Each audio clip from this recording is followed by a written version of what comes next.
지난주는 라합을 보면서 라합의 결단으로 라합 자신과 그의 가족이 구원받는 것을 우리가 확인했습니다. 오늘은 예수를 믿고 사는 가정들이 내려야 할 결단에 대해서 도전을 받고자 합니다. 우리가 사는 이 시대는 가족을 무너뜨리려는 맹렬한 공격이 있습니다. 미국의 경우 설레임으로 시작됐던 가정들이 거의 절반 이상 이혼으로 끝이 나는 것을 볼 수가 있습니다.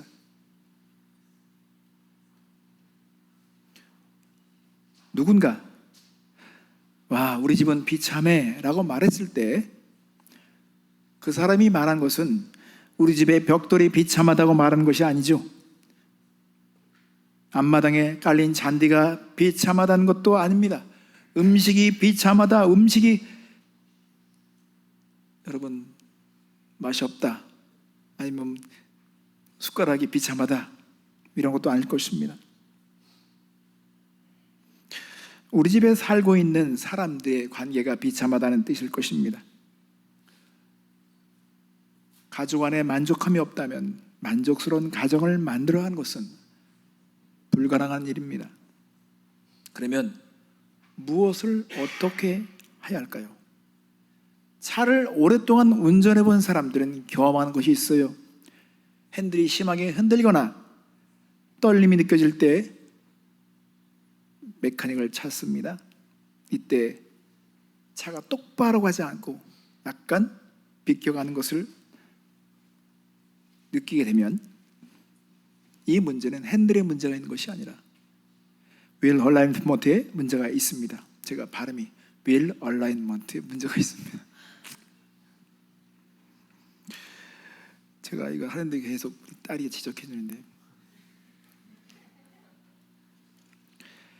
휠 얼라이먼트에 문제가 있습니다. 이것이 제대로 되지 않으면 여러분 타이어를 교체해도 소용이 없습니다. 얼라이먼트가 교정이 되지 않으면 바퀴가 쉽게 더 닳습니다. 이처럼 오늘날 우리의 관계도 똑같습니다. 서로 부대끼며 닳아 없어지는 관계들이 있을 때, 또 우리 관계가 흔들림이 심할 때, 결혼 생활에 무너지거나 그 흔적들이 고스란히 드러날 때 우리는 타이어에 문제가 있는 것처럼 착각하게 됩니다. 그러나 여러분, 그것이 아니라 우리는 우리의 관계가 문제 있는 것이 아니라 근본적인 문제가 있다는 것을 생각해 봐야 합니다. 어떤 문제가 있을까요? 얼라이먼트에 문제가 있다는 것을 생각해 봐야 합니다. 하나님은 태양과 같습니다. 그리고 우리 각 사람은 행성과 같습니다.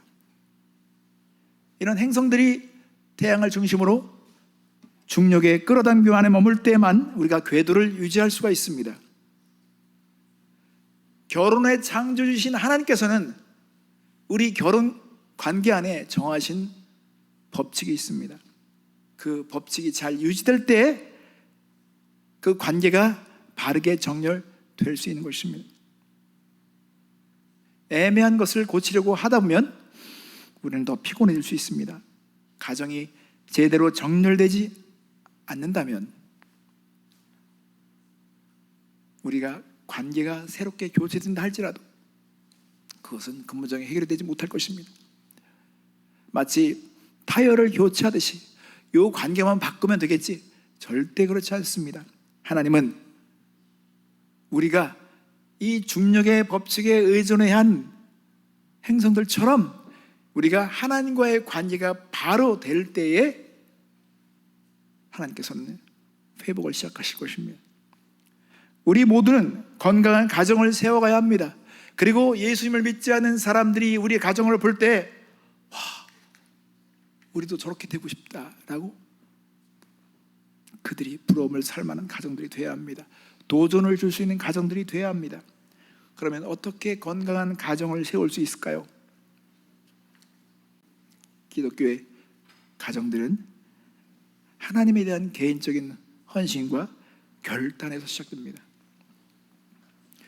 여호수아는 죽기 전에 유언을 남기면서 자신과 가족에 대한 결단을 선언했습니다. 오늘 말씀처럼 너희가 섬길 자를 오늘 택하라. 오직 나와 내 집은 여호와를 섬기겠노라. 그렇게 선언했습니다. 자, 오늘 읽진 않았지만 여호수아는 14절 말씀에 이렇게 말합니다. 그러므로 이제는 여호와를 경외하며 온전함과 진실함으로 그를 섬기라. 너의 조상들이 강 저쪽과 애굽에서 섬기던 신들을 치워버리고 여호와만 섬기라. 오늘날 우리가 이 여호수아의 도전을 받으면서 예수 믿는 가정들에게 있어야 할 중요한 결단을 내고자 합니다. 특히 리더의 위치에 있는 어머니, 아버지들은 더더욱 중요하게 이런 결단을 요구받는 것입니다. 첫 번째, 우리 가정은 깨달음에서 오는 자각이 있어야 합니다. 아, 그렇구나. 나와 내 집은 여호와를 섬겨야 하는구나. 나와 내 집은 여호와를 섬기겠노라. 다른 누구도 아닙니다. 나 자신과 가족들이 먼저 이것을 깨달아야 합니다. 예를 들어볼까요? 갓 결혼한 신혼부부들은 결혼에 대한 환상이 깨어지는 날이 옵니다. 평범한 일상 속에서 보지 못했던 것을 보기 시작하면서 싸움이 생기게 됩니다. 데이트할 때는 세련된 장소에서, 세팅된 그런 환경에서 보여주고 싶은 것만 보여주죠. 멋진 것만 보여주려고 합니다. 그런데 결혼을 하고 나서 함께 지낼 때에 그들은 새로운 사실을 알게 됩니다. 어떤 부분은 치약을 사용하는 문제를 가지고 심하게 싸우는 것을 볼 수가 있습니다. 치약을 끝에서부터 차근차근히 짜는 사람이었는지, 중간에 꾹 눌러서 짜는지 서로 몰랐던 것입니다. 결혼을 하고 해서야 그때 치약에 대한 진실을 알게 됐습니다. 그러면 기분 나쁘다는 듯이 또 이런 말을 합니다. 양말을 왜 벗을 때 제대로 안 벗고 거꾸로 벗었느냐고 화를 냅니다. 함께 살면서 몰랐던 것을 알게 되는 것입니다.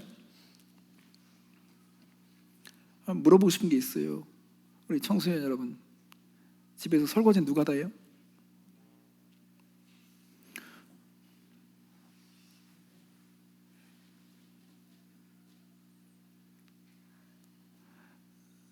설거지는 왜 엄마 아빠만 하는 것입니까?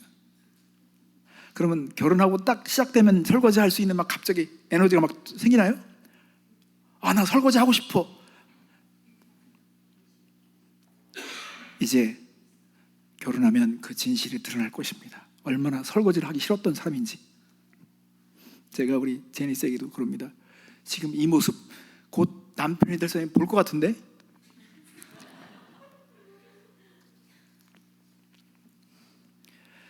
이렇게 사람의 진짜 모습을 알게 되는 때가 오면 서로에 대한 환상이 깨지면서 실망감이 몰려옵니다. 제가 왜 이런 얘기를 할까요? 여러분, 나는 무엇을 하고 삽니까? 나는 혼자 있을 때 어떻게 시간을 보냅니까? 밤이 늦도록 무엇을 하며 시간을 보냅니까? 스트레스를 받으면 어떤 방법으로 해소합니까? 부모들도 생각해야 합니다. 내가 지금 서 있는 이 자리가 내 자녀들이 곧 도달할 장소라는 것을 생각해야 합니다.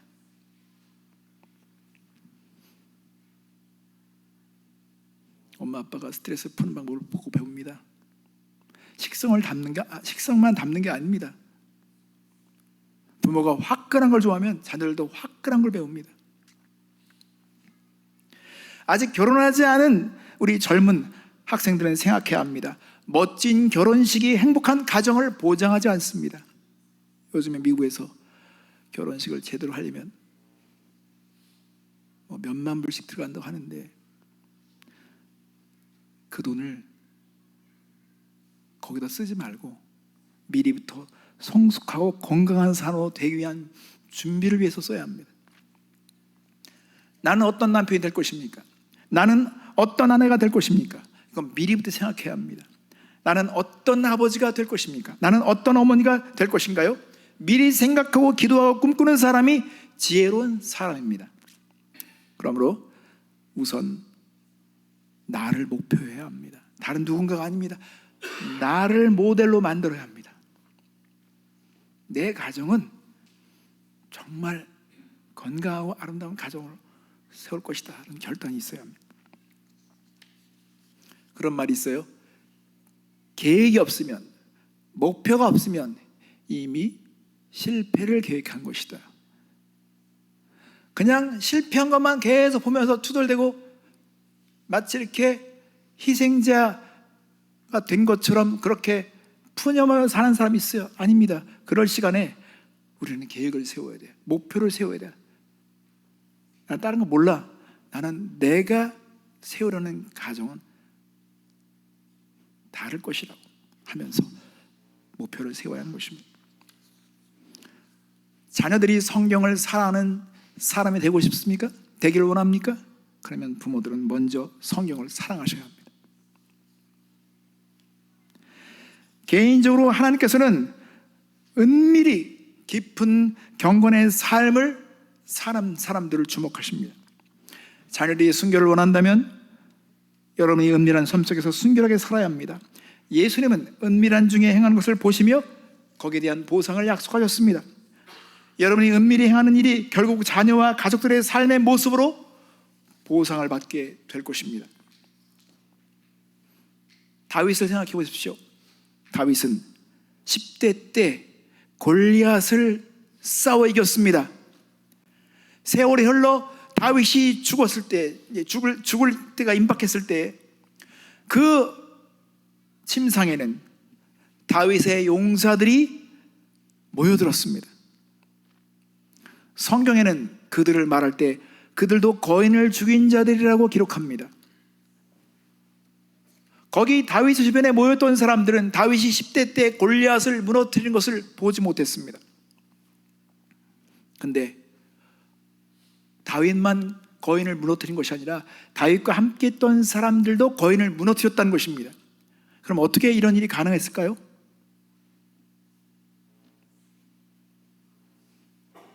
누군가가 거인을 무너뜨리면 사람들은 가능성을 봅니다. 우리 한국에도 어느 시점부터 박세리 이후에 골프가 세계적인 선수들이 막 나오기 시작하는 거예요. 자, 다윗과 함께 지내게 되면 다윗의 그 기질을 보게 되며 악에 대한 태도를 보게 되며 그가 거인을 상대하는 그 성향을 보면서 그들이 그것을 답습하게 됩니다. 전수받게 됩니다. 그것처럼 거인을 죽일 수 있는 것에 대한 가능성을 그들은 느끼며 그런 기질을 갖고 그들도 거인을 무너뜨리는 사람이 되는 것입니다.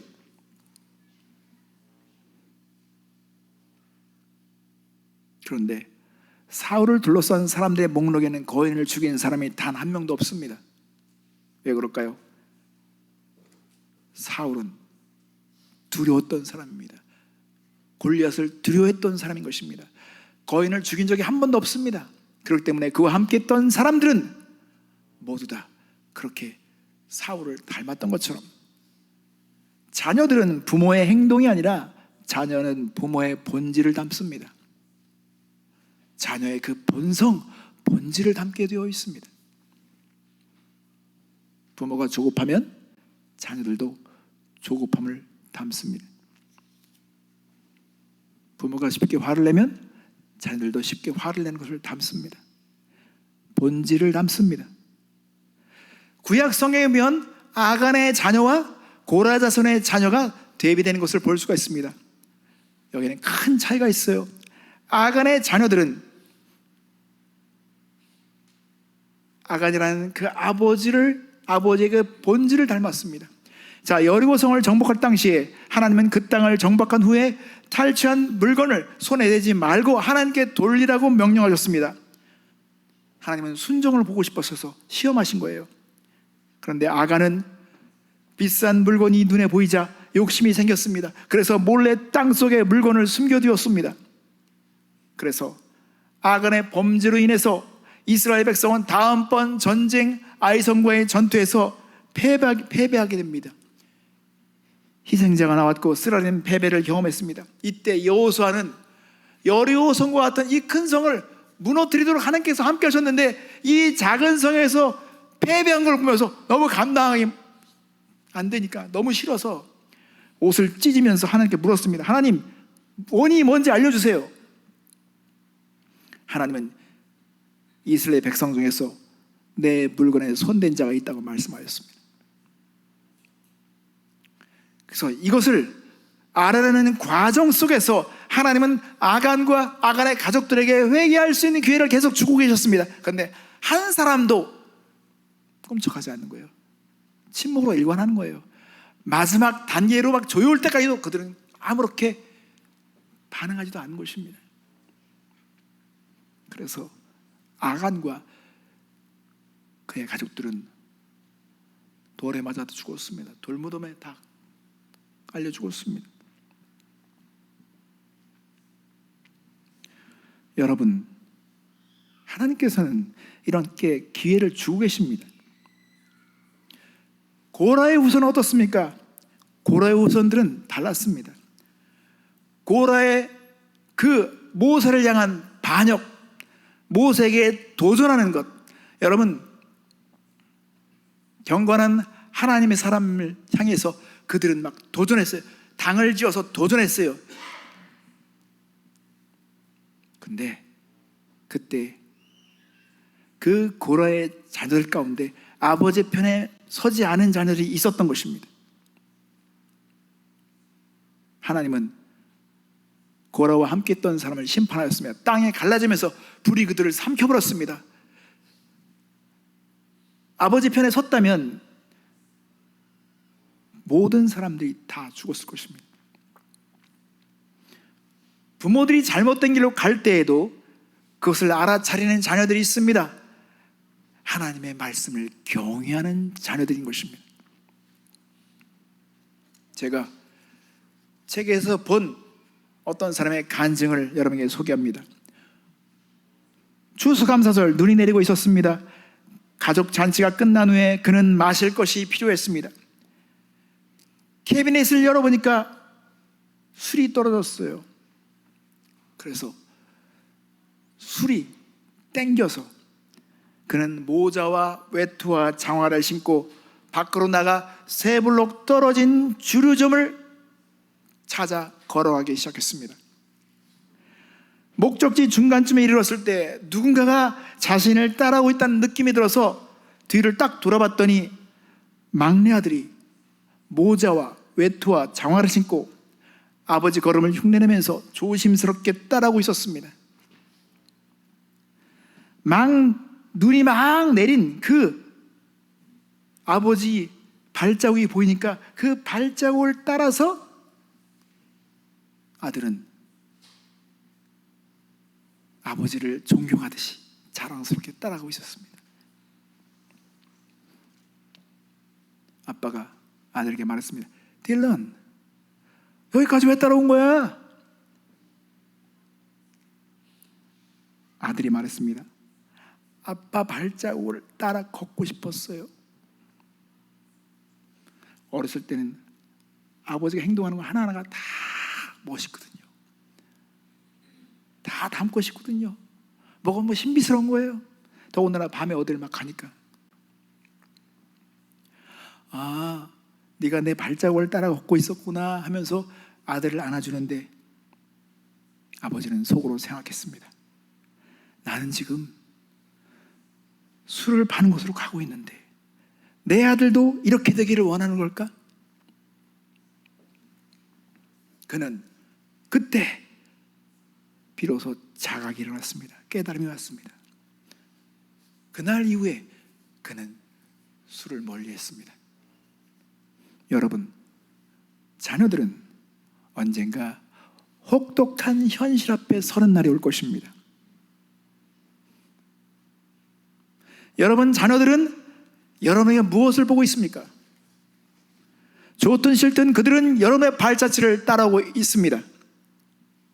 그래서 우리는 예수님의 발자취를 따라가야 합니다.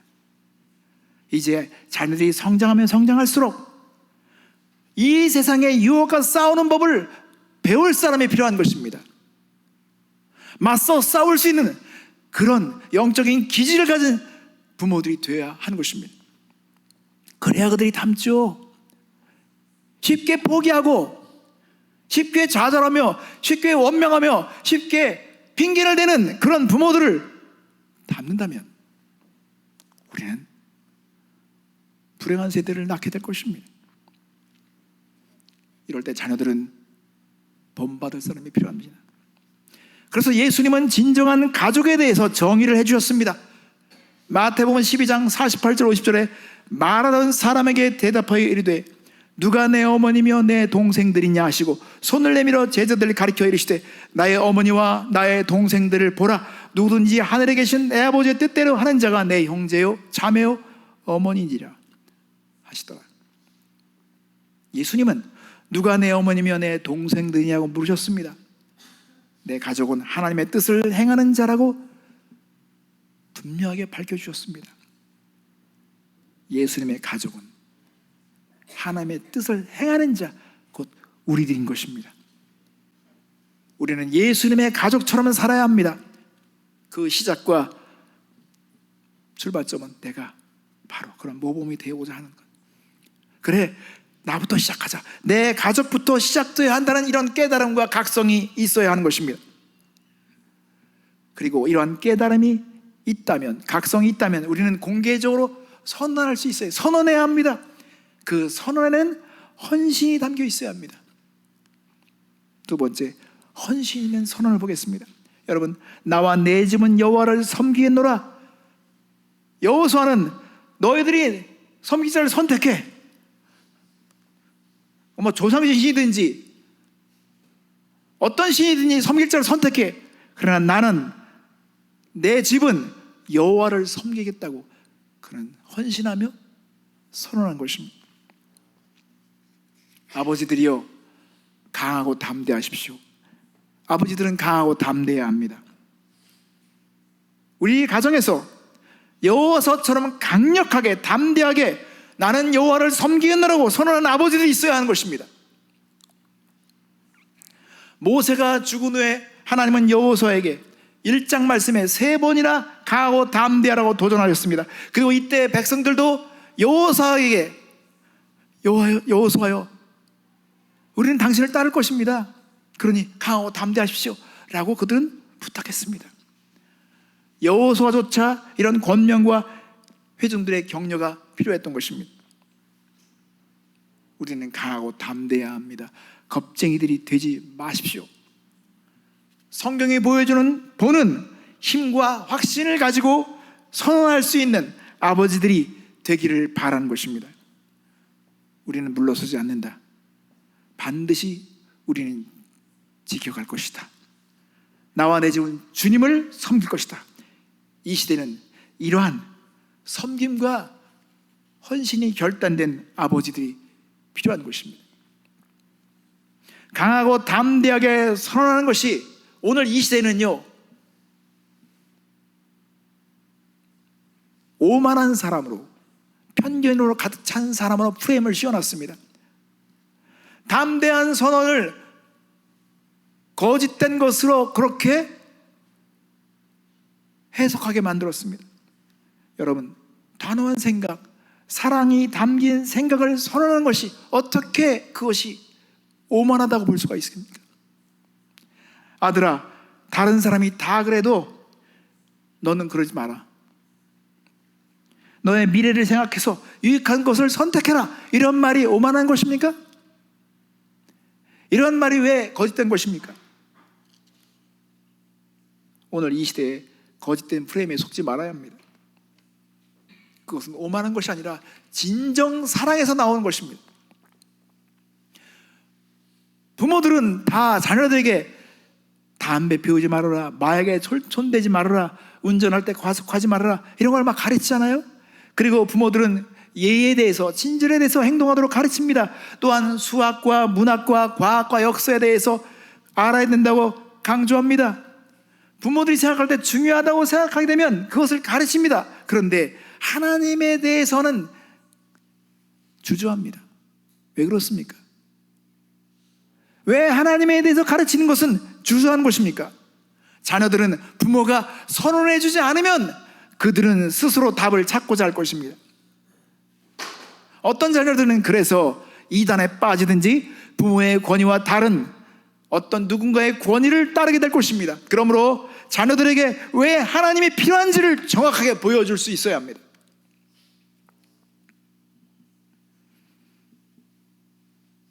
여호수아 결단했던 것처럼 너희들은 너희들 믿는 신을 선택해.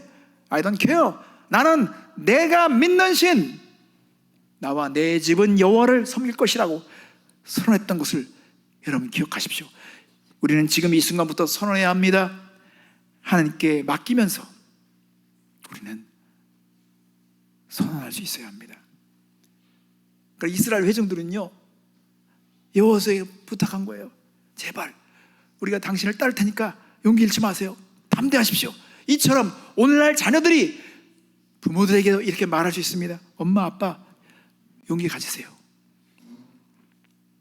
그들이 표현하든 표현하지 않든 우리 자녀들은 부모들이 용감하고 담대하기를 원합니다. 흔들리지 않기를 원합니다. 버텨주기를 간절히 원하는 것입니다. 왜냐하면 자녀들은 하나님이 필요하거든요. 그래서 부모들은 자녀들에게 하나님이 누구신지, 어떤 일을 하셨는지, 또 우리 자녀들 어떻게 생각하신지를 우리는 알려줘야 할 필요가 있습니다. 의사들이 처방전을 쓸 때 그 약에 대한 확신이 없다면 어떻게 쓸 수 있습니까? 아마 날지 잘 모르겠지만 이렇게 처방전을 쓰지 않습니다. 그 약이 어떤 유익이 있는지를 알고 처방전을 써두시지, 부모들은 자녀들에게 무엇이 유익한지를 주장하려면 그것이 입증된 연구 결과에 대한 확신이 있어야 하는 것처럼 내가 만난 하나님, 내가 경험한 하나님은 이런 분이라는 자신감 있게 가르쳐줘야 하는 것입니다. 그래야 담대하게 선언할 수 있습니다. 여기서 말하는 담대한 선언은 주일날 교회 가자는 말이 아닙니다. 주일날 교회 가자는 말이 아니라 내 모든 삶 속에 내가 하나님을 섬기는 모습을 이제 보게 될 거라고 선언하는 것입니다. 마지막 세 번째, 이 여호수아의 선언에는 또한 깊은 의미가 있습니다. 약속을 믿는 기대가 있어야 하는 것입니다. 난 잘 모르겠지만 그냥 한번 믿어볼래? 아니라 이렇게 믿어야 산다, 이렇게 믿어야 미래가 된다. 여러분, 가정은 믿음으로 선포하고 살아낸 대로 미래가 됩니다. 우리는 여호와를 섬기리라고 여호수아는 말했죠. 결국 살아낸 것이 미래의 현실이 되는 것입니다. 다음 주에 우리가 보겠지만 이 사사시대에 하나님을 거역하고 배역한 가정들이 수두룩하지만 그 가운데도 결단을 통해서 하나님은 경건한 후손을 유지하는 것을 볼 수가 있습니다. 우리는 약속을 믿고 기대해야 합니다. 우리 자녀들은 내 곁에서 나와 함께 여호와를 섬기게 될 것이라는 이런 믿음을 우리는 선포하며 기대해야 합니다. 내가 이렇게 믿으면 우리 자녀들도 그런 가정을 이룰 거라는 걸 약속을 믿고 기대하면서 나가야 합니다. 하나님은 무엇을 약속하셨습니까? 하나님은 선한 일을 시작하시면 그걸 끝까지 이루시는 분이십니다. 빌립보서 1장 6절 말씀에 너희 안에서 착한 일을 시작하신 이가 그리스도 예수의 날까지 이루실 줄을 우리는 확신하노라. 여러분, 하나님께 맡기면 하나님은 그것을 지키실 능력이 있다고 약속하셨습니다. 디모데 후서 1장 12절에도 이로 말미암아 내가 또 이 고난을 받되 부끄러워하지 아니함은 내가 믿는 자를 내가 알고 또한 내가 의탁한 것을 그날까지 그가 능히 지키실 줄을 확신합니다. 하나님은 부모들이 자녀들을 그들이 마땅히 가야 할 길로 양육한다면 늙어도 그 길을 떠나지 않을 것이라고 약속하였습니다. 잠언 22장 6절 말씀에 마땅히 행할 길을 아이에게 가르치라. 그리하면 늙어도 그것을 떠나지 아니하리라. 그러므로 우리 가족은 반드시 주님을 섬기는 가정이 될 것이라고 믿으며 가르쳐야 합니다. 내 자식들은 망하지 않을 거야. 세상에 쓸려가지 않을 거야. 구원의 방주에 올 것이라고 믿어야 합니다. 믿으십시오. 믿음을 가져야 합니다. 믿음이 없이는 하나님을 기쁘시게 할 수 없습니다. 지금 내 자녀의 미래를 그리면서 확신하며 선포하며 그렇게 주장하십시오. 하나님, 내 자식은 하나님의 것입니다. 붙들어 주세요. 나와 내 집은 하나님을 선포할 것입니다. 매일같이 우리는 이것을 선포하며 믿고 기대해야 합니다. 지금 교회 나가지 않는다 할지라도 하나님 믿습니다. 하나님이 거꾸로 들이신지 거꾸로 들이든지 반드시 녹여서 만들어내실 것입니다.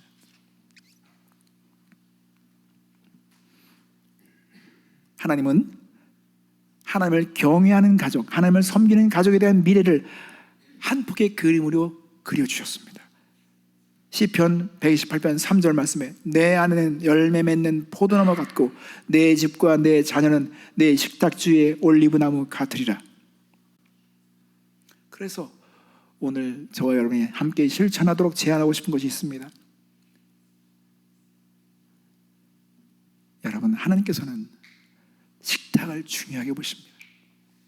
그래서 예수님도 만찬에 식탁에 제자들을 모았잖아요. 한 가족이 한 상에 둘러앉아서 먹는 모습을 그려주셨습니다. 식탁은 식사만 하는 장소가 아닙니다. 사랑을 표현하고 서로가 성장하는 장소입니다. 부모는 자녀의 말을 경청할 수 있고 삶의 가치와 의미를 불어넣을 수 있는 곳이 식탁인 것입니다. 오늘날 안타까운 것은요, 함께 모여 앉아있을 시간조차 없어서 다 바빠요. 그래서 유대인들은 의도적으로 일주일에 2시간 이상은 식탁에 모이도록 제도 장치를 마련했습니다. 거기선 세상이 어떻게 돌아가는지 지혜를 논하고 자녀들이 무엇이든지 질문할 수 있는 기회를 주고 부모들은 거기에 대한 지혜를 막 쏟아냈습니다. 그러면 거기서 전수받는 거예요.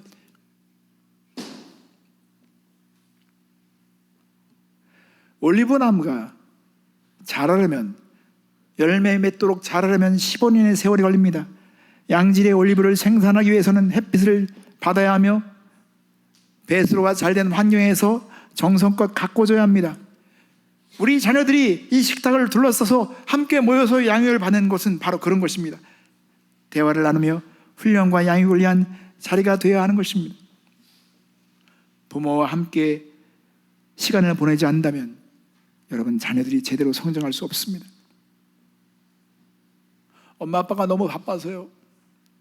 여러분, 집에는 누군가가 어머니든지 아버지든지 할머니든지 책임감 있게, 일관성 있게 헌신하며 끊임없이 그들을 양육해주는 사람이 있어야 하는 것입니다. 어제도 한 자매가 얘기했는데 할머니 밑에서 양육을 잘 받았다고 얘기 들었습니다. 그 사람이 우리 조미나 자매입니다. 여러분이 부모의 사랑을 받지 못한다 해도 여러분, 누군가가 정말 함께 밥을 먹이면서 끊임없이 권면하고 도전하고 사랑을 줄 수 있는 관계 속에 있다면 여러분, 거기는 희망이 있습니다. 가족의 미래를 위해서 결단하는 사람이 있어야 하는 것입니다. 이제 마무리하겠습니다. 여러분, 우리는 먼저 깨달아야 합니다. 자각이 일어나야 합니다. LA의 마약 중독자들을 위해서 수고하시는 목사님이 계십니다. 그 목사님이 간증처럼 영상을 남긴 걸 제가 보았습니다. 그 목사님이 젊었을 때 마약 중독에서 막 빠져나오려고 애를 썼는데 결혼을 하면서까지도 마약 중독에서 벗어나지 못했습니다. 몇 번 끊으려고 시도해도 계속 실패했습니다. 그만큼 무서운 거예요. 근데 어느 날 거실에서 어린 자녀의 손에 마약 봉지가 들려있는 모습을 보고 그는 충격을 받았습니다. 아버지가 마약 중독에 헤매다 보니까 그런 마약 봉지를 제대로 관리 못한 거예요. 아이의 손에 마약봉지가 들려진 것을 딱 보는 순간에 그는 자각이 일어났습니다. 와, 진짜 심각하구나.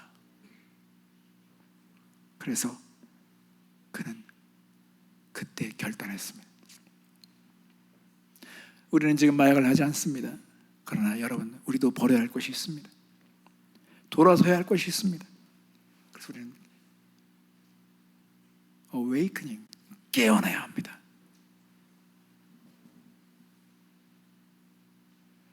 나와 내 집은 여호와를 섬길 것이다. 여기에 우리의 선언이 있어야 하며 행동이 있어야 합니다. 그리고 선하는 것을 믿고 기대해야 합니다. 주님을 섬기는 좋은 아빠들이 되십시오. 주님을 사랑하는 좋은 엄마들이 되기로 선언하십시오. 우리 교회가 IM 처치잖아요. 가정에서도 IM 처치가 되어야 합니다. 그런 결단이 미래를 만드는 여러분의 가정이 되기를 축복합니다. 함께 기도하겠습니다.